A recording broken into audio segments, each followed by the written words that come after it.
everybody, and in particular, good afternoon, Jorma. It's a great pleasure to see you again. Jorma and I first met on the 9th of September 1967, which is really rather a long time ago these days, and spent quite a lot of time together. I have a distant memory, which may or may not be accurate, that I actually taught you to sail. But your memory may be different. Memories play tricks at that distance, but it's lovely to see you. So welcome, and perhaps we could start. Would you just like to tell a little bit about your life before Atlantic College and how you came to be there? Yeah, thank you, Pelham. I think your memory is spot on as usual. So you were an avid sailor, and for me it was another new experience coming to college to have a chance to learn sailing. But on the family background, I came from a secure, safe family background, family of 5 children. I was the oldest. My father was an engineer, and some sociologists would say that this is a very, very typical 1960s middle to lower middle class family.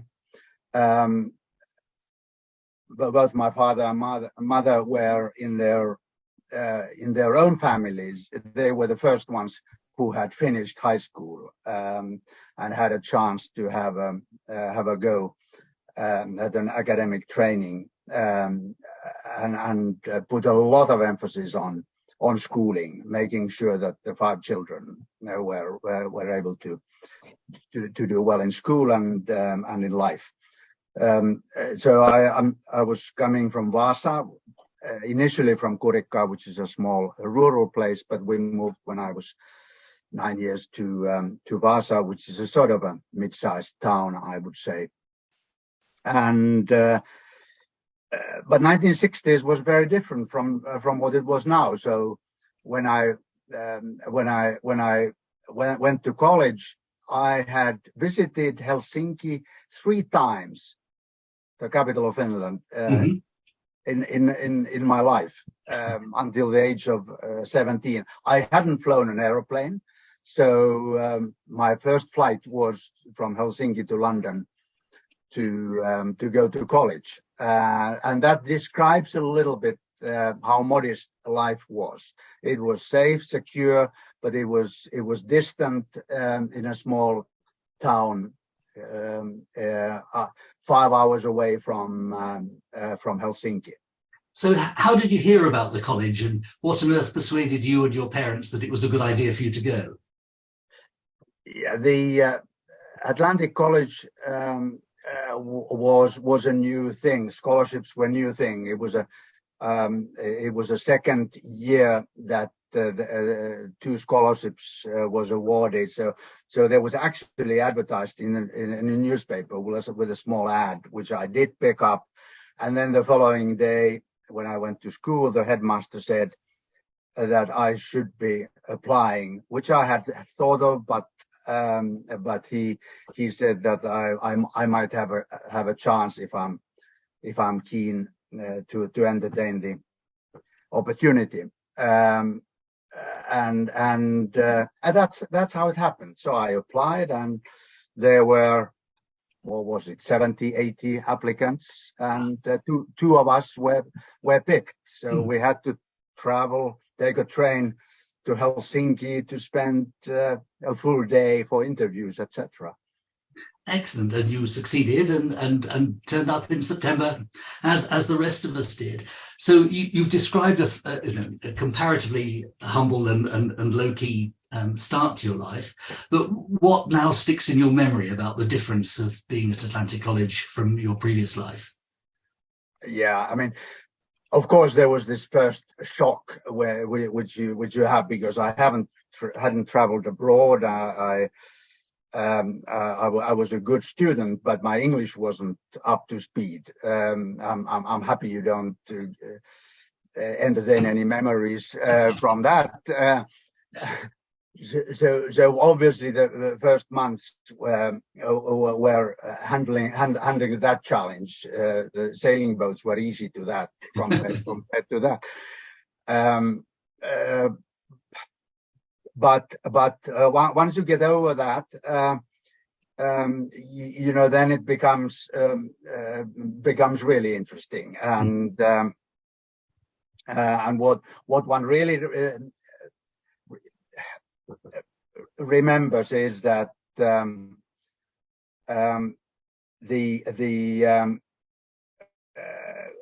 college was an environment where you had a lot of people. There was a core group of people which, at least I felt that how it was, who were very smart and who were putting a lot of work into making things happen and doing well in the sixth form and in the future exams. So there was an academic concentration to what people were doing, which was really serious. And you don't have that in a distant town in Finland. You have one or two, and you have some good, ambitious teachers, but the sort of academic orientation is not in the same way serious. So that's the first comment. The other thing is that obviously the international environment is challenging, it's intriguing, it's a real addition, as is the social aspect of particularly the rescue services and the other activities where you get a bundle of good friends and you can do something interesting than this academic thing, which particularly for us Finns, we were sort of saddled with a little bit of expectation from being sent at the government scholarship to a distant high esteemed place like the Atlantic College. So these were my sort of first impressions. And obviously Atlantic College was a step on the journey away from a provincial life in Finland and so on. Did you have particular ambitions or thoughts as to where it might lead at that stage in your life, or were you just taking one step at a time? Well, I think the ambition, which was vague to start with, was that I would probably want to end up as an academic. And this one was strengthened actually. So I thought that if I can be a professor in physics, that would be something which would really appeal. So that was deeply there somewhere, and it was strengthened in the college where I thought that I did okay, put it this way. Okay. So after college, you went back to Finland to study at the University of Helsinki. Was that straight away, or was there a gap? Yeah, that was straight away. Very much so. Very, very much so. And physics was your first degree, I think. Yeah, physics. It was Department of Physics where I sort of shifted more to applied maths. So I actually do have an applied maths degree. I shifted my interest away from physics after the first 2 years, and maths was very much closer. So it was all about applied applications of maths, which have been useful till today. Absolutely. And after Helsinki, it was to London, I gather. Yeah, and I simultaneously started doing an economics degree. So I did finish two degrees in applied maths as well as in economics, and then went on to London School of Economics with the idea of doing a PhD, and I did well in the exam part of it. So they gave me a slip of paper where they offered me to do a PhD thesis, but then there was this bank who was giving me another offer. which I then opted for. So I thought that after all, spending quite a lot of time in university, including some student politics. So Yes. I thought that in the age of 28, better to perhaps jump into corporate life. And you mentioned politics. Did you have a particular political interest in the sense of strongly left-wing or strongly right-wing national politics, or were you focused more on particular issues concerned with university? No, I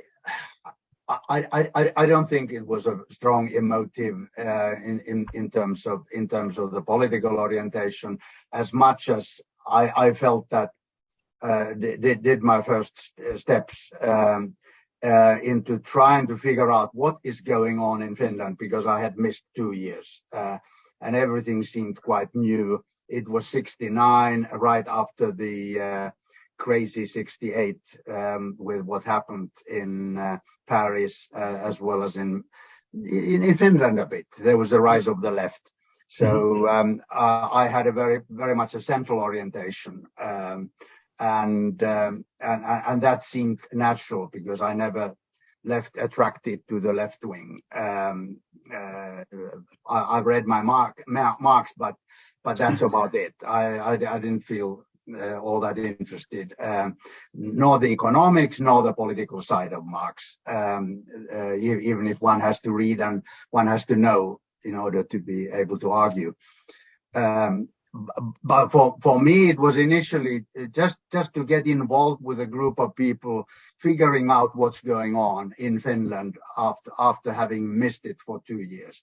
And then they sort of dragged me into to local union, as well as then suddenly invited me to be the president of the national union, where I spent 2 years without having a single university exam. So I was even a paid activist,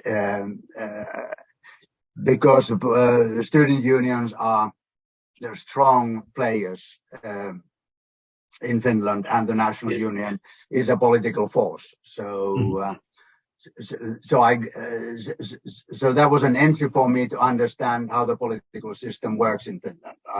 I got to know the cabinet of those times really well, and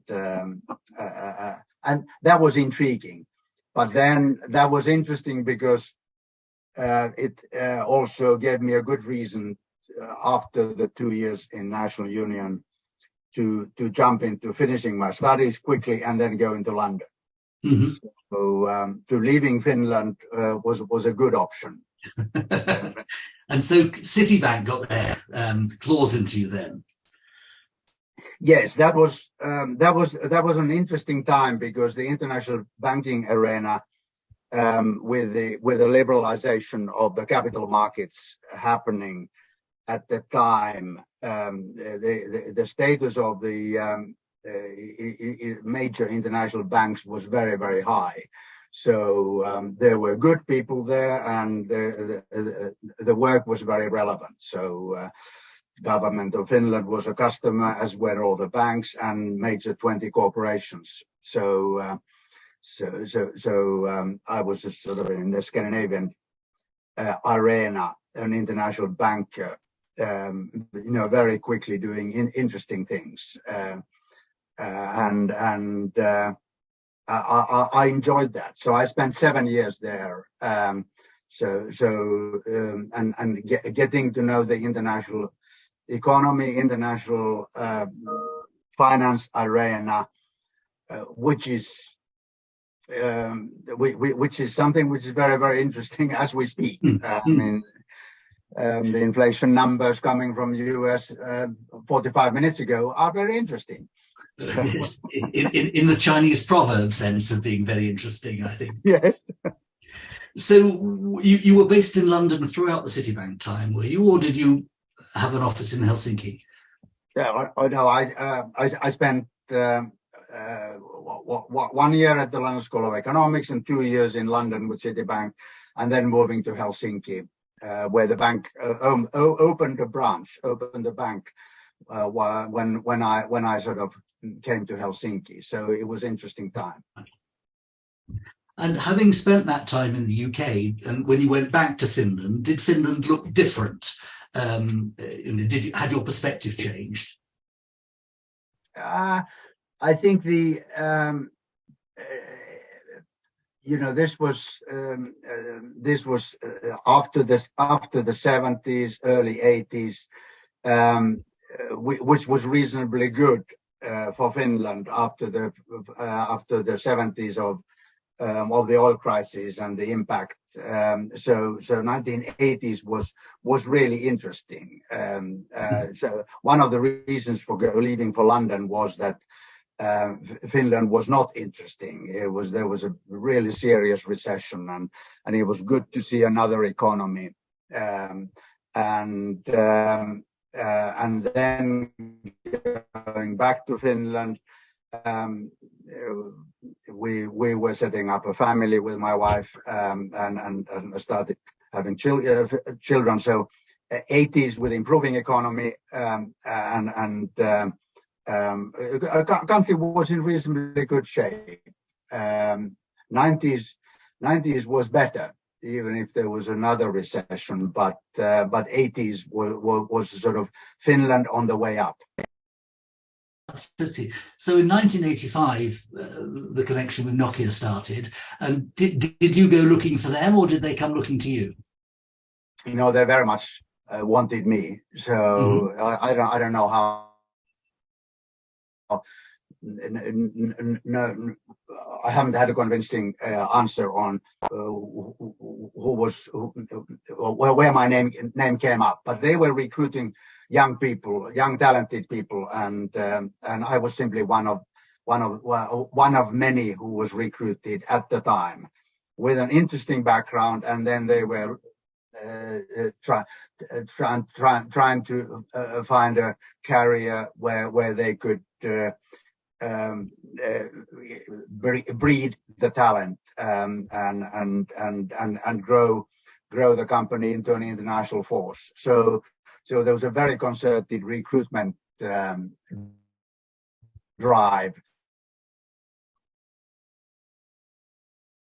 So at that stage, Nokia was well established in Finland, but wasn't a particularly well-known company internationally. Which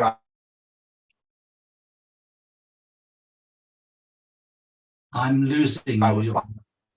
I'm sorry. I'm having problems. Keith, is everybody else having problems, or is it just me? I think Jorma's breaking up slightly. Okay. Very seldom happens, but am I back or? Yes, you're back now. Perfect. Yeah. Okay. Sorry.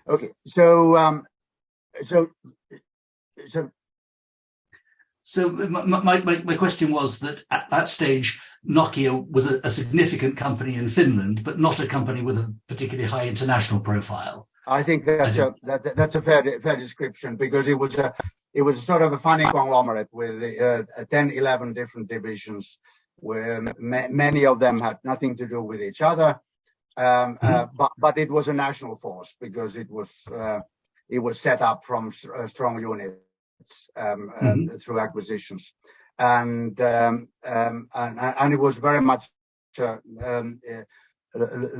looking for what it wants to be, with a globalization starting to show its real face, and conglomerates going out of fashion. So you started, I gather, in a sense, working on deals really around sort of sorting out the conglomerate and getting more focused and so on over the next 7 years before you were appointed to the chief executive's role. Yeah. I think it was first 5 years really, because so I was sort of a guy, and with the idea that I would move to businesses afterwards, which then happened in after I'd been 5 years with the company,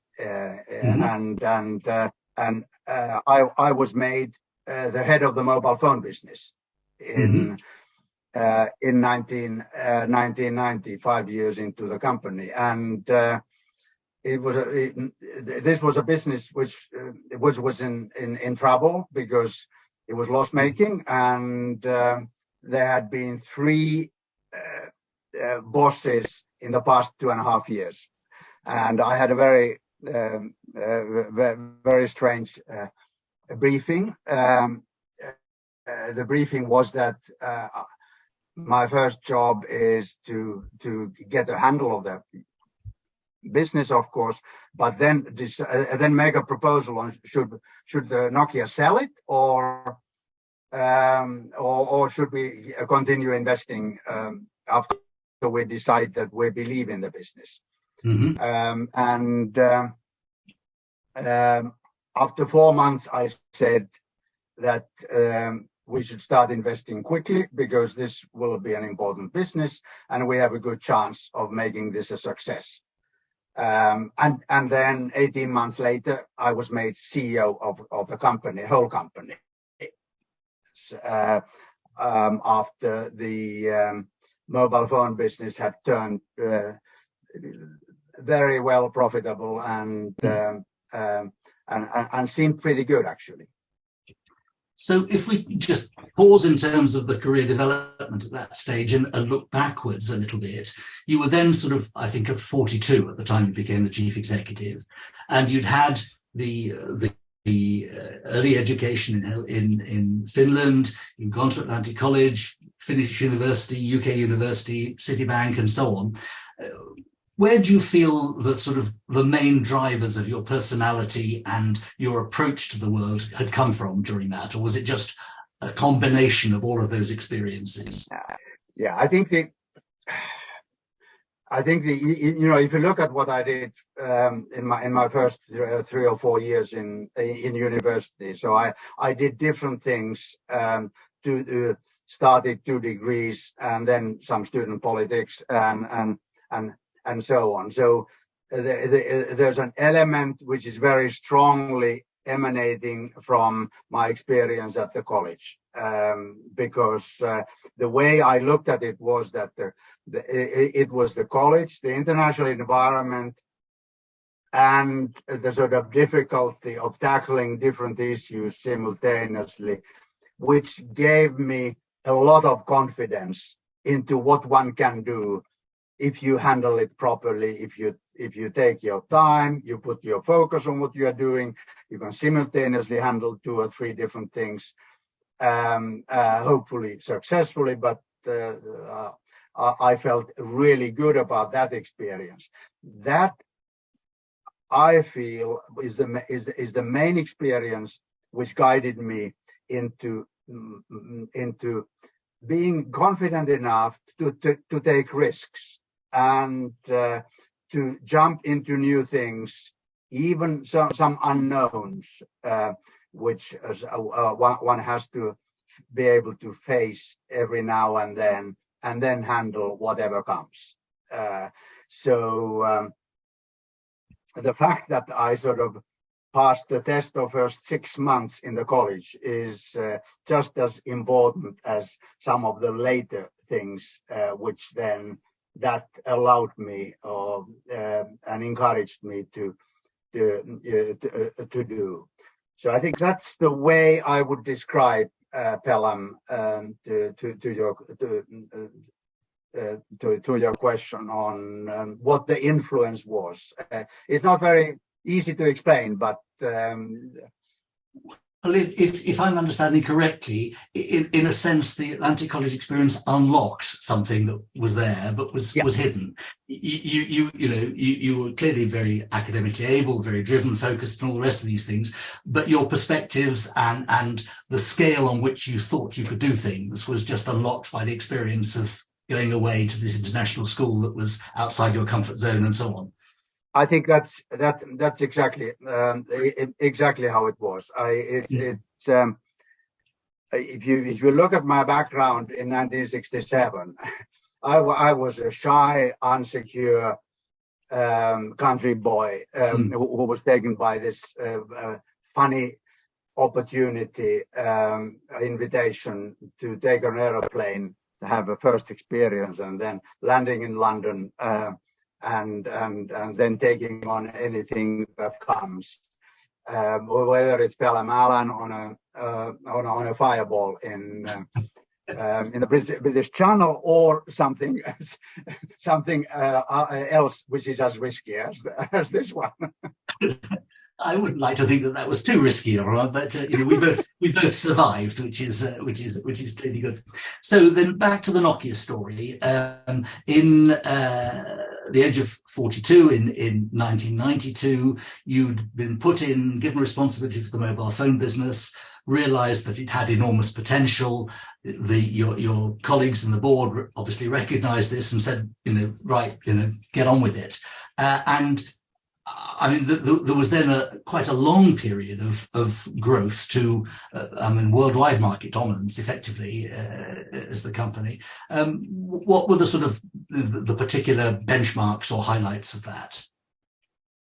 Yeah, I think I think there are 2 points there, because it wasn't all that simple, obviously. What Nokia had, which was really good, and which was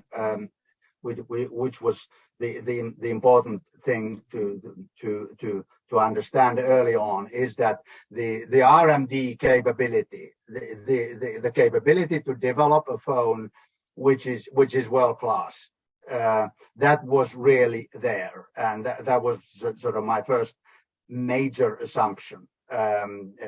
Which enabled and allowed to take risks, but then you needed 2 things, not just to develop a phone that works, because if you want to sell millions, you need to first of all be able to manufacture the phones, and no Finnish company, no Swedish, by the way, or Dutch even, or whatever, had ever manufactured or developed a manufacturing capability, or making millions of miniaturized gadgets, which are world class. You have to be able to miniaturize and then build the production line. There were no manufacturing companies who would offer you in China that opportunity. Now there are. They have developed. It's all Apple is outsourcing everything for manufacturing in China. But every company had to develop their own capability, and that was a know-how we had to develop from scratch. And the other thing, which was even more important, was that there was no brand and marketing.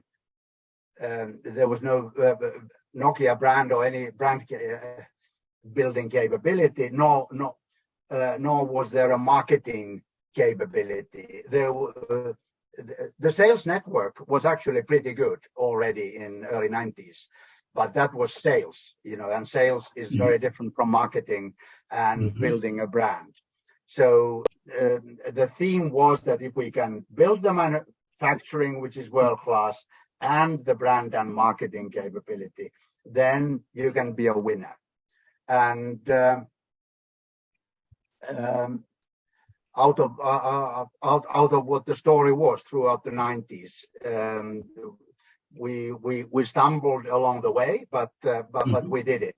And the final point really was that it was very clear in the 90s already that the volume that the Chinese market had was so attractive that the company who wins China market will be the global winner. And Motorola was ahead of us in China because they had some component manufacturing there and so on. So they were politically tuned better. But we were able to overcome that hurdle. And in '98, we beat Motorola even both in the US as well as in China. So that was the breakthrough on how it happened. So at the peak, you were manufacturing the majority of the handsets in Finland, or no. At the peak, we were manufacturing 10-15% in Finland. right? And then there were two European plants, and there were 3 Chinese plants. There was a US plant, there was a Korean plant. So there were about 7-8 plants. And Finland was the one where the R&D was taken to the manufacturing plants, and that's where the phase of moving to manufacturing happened. So it was very important. So Nokia became this huge success story, and dominated the handset market for quite an extended period of time. Did you find then that you were, as the face of Nokia in a sense, were being sucked into other things, people asking you to get involved, to support, to whatever, or were you able to concentrate on the day job? I think the day job was so appealing, and it dragged you on, because you had to travel 120 days a year, and it was very, very heavy. So you didn't want other things, and that was perhaps very much myself making that conscious decision that let's stick to knitting and do well what needs to be done. And I didn't have other aspirations. I wanted to leave earlier the job because I felt that it would be wrong to stay too long.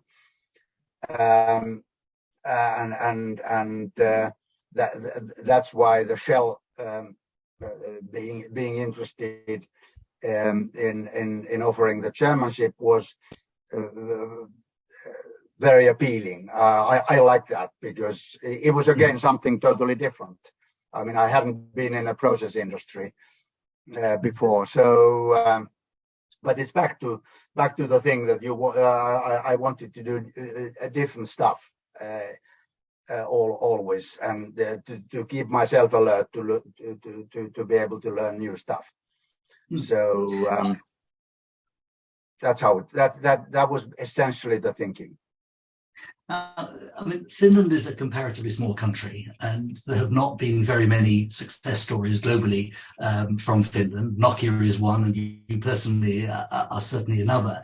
You retain a very strong Finnish base, but you've worked in many other countries. You've traveled a huge amount. Do you feel that there is a particular style or aspect of the way that as a Finn you approach a situation that reflects your nationality and origins, or do you see yourself very much as an international businessman? Yeah, I think there are a lot of there were in the 90s and 2010 2000 first decade. So if you look at the Finnish businessmen, there were lots of people working outside the country, and only some who were running as bigger company with as thoroughly covering sort of status globally, so that you would have to travel sort of 5 times a year to China and 5 to 10 times to US in order to cover your stuff. So it was exceptional enough. and difficult enough, particularly. It wasn't until late 90s that I insisted a possibility to use private planes, which Americans had used for 20, 30 years already, and that gave more flexibility. I used always commercial planes first 10 years as CEO. So and it can be really heavy. So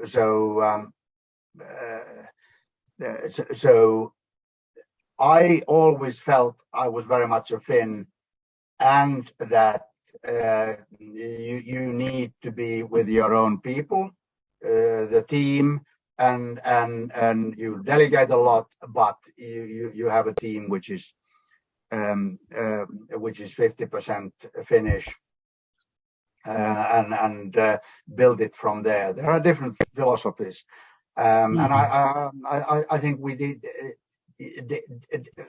did well on that. But I was so much away that I didn't have too many Finnish attractions, and I felt pretty good about that, actually. No, it's interesting. Your experience from Finland, but also looking at successful entrepreneurs that have come from other small countries. Ireland springs to mind. There seems to be a particular sense of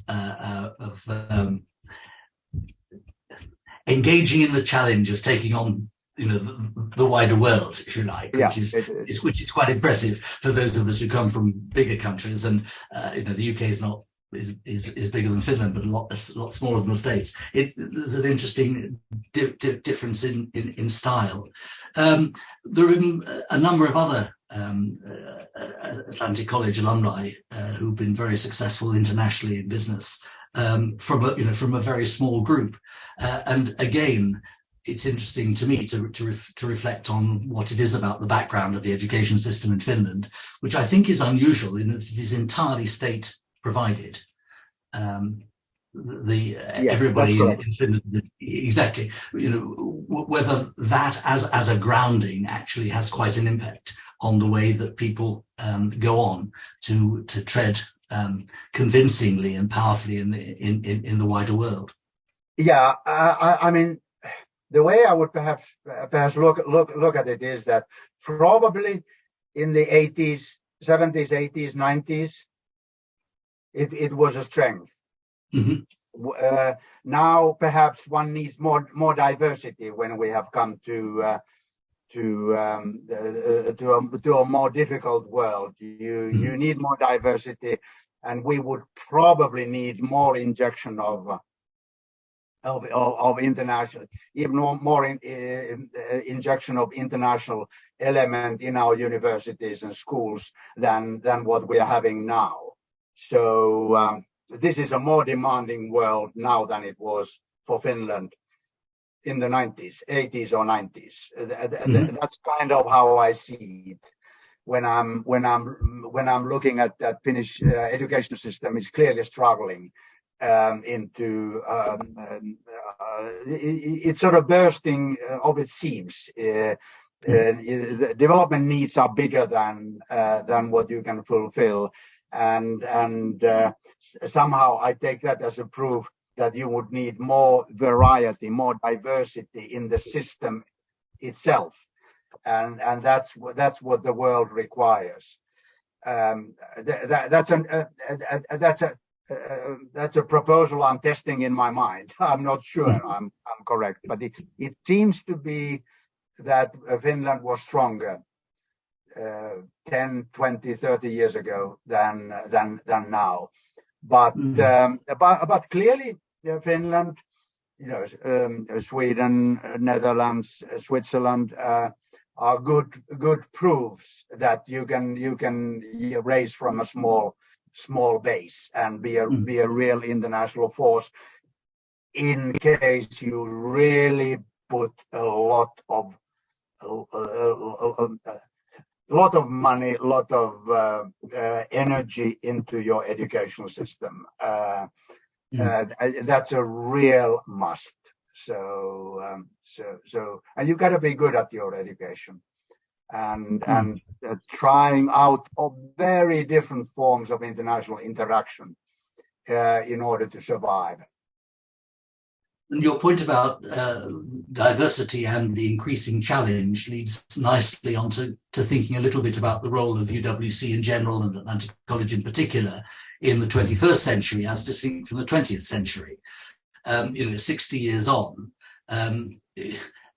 one could argue that a lot of the things that Atlantic College was set up to address in the 60s, have now been overtaken by events. But I think many of us would feel that the world is even more challenging. The need to establish exposure to and a working relationship with people from different backgrounds and countries is at least as important now as it was in the 1960s. Is that a view that you would agree with? I would very much agree with that, and I think it's if you look at the geopolitical arena, and there was a feeling that an end of history story that was floated 20, 30 years ago. And when you look at what's happening in Ukraine now, and a lot of tension in other parts of the world. It's geopolitics is not something that we can take for granted, as was the feeling 20 years ago. So that there's a real issue. Obviously, the climate change and then the loss of biodiversity are the two issues which are fundamental. So the agenda of the UWC is equally broad and can be a real healthy addition, in the same way as we saw Atlantic College and the other colleges in the 60s and 70s to be in a very, very different environment. But this is challenging in different ways. I know that one of the organizations you've been associated with is Bilderberg over the years. We don't actually generally hear very much about Bilderberg in the popular press. We hear a lot more about Davos and so on. But does your work and your experience at Bilderberg, in a sense, resonate with the internationalism of UWC? Because it is, as I understand it, very much bringing people together from a wide variety of backgrounds and countries and so on, just to discuss the important issues of the day. Yeah, it's an excellent forum, and one of the attractions, obviously, is that you are not supposed to talk too much about it. At least, literally, you are not allowed to quote on the issues of the day. But I was there for 15 years, so I was sort of leading the Finnish team, and it was a very rewarding role, because from a small country, you can attract very relevant people from different corners of the society,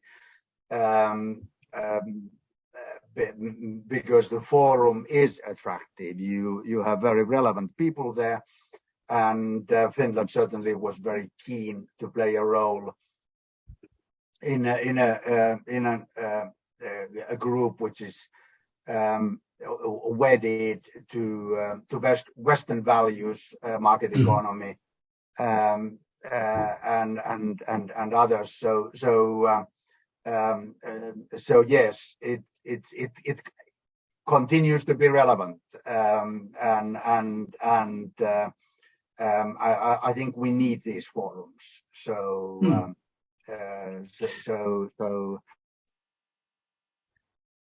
thought hadn't occurred to me so before. That was one of the jobs that I had. I'm interested you have picked it. I don't have too many, so I suppose it's not difficult to pick. No, and I'm just interested, and it's a little thought as to whether there's anything that could be gained by developing a slightly closer relationship between UWC and Bilderberg, but a big question for another day. Jorma, we're sort of getting towards the end, and reflecting a little bit on a long and challenging and very successful and very interesting and very mixed career.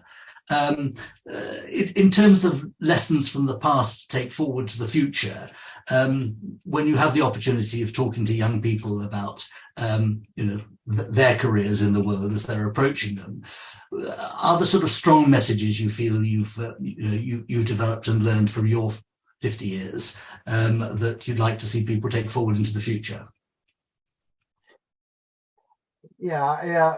I think it's. I think it's quite simple.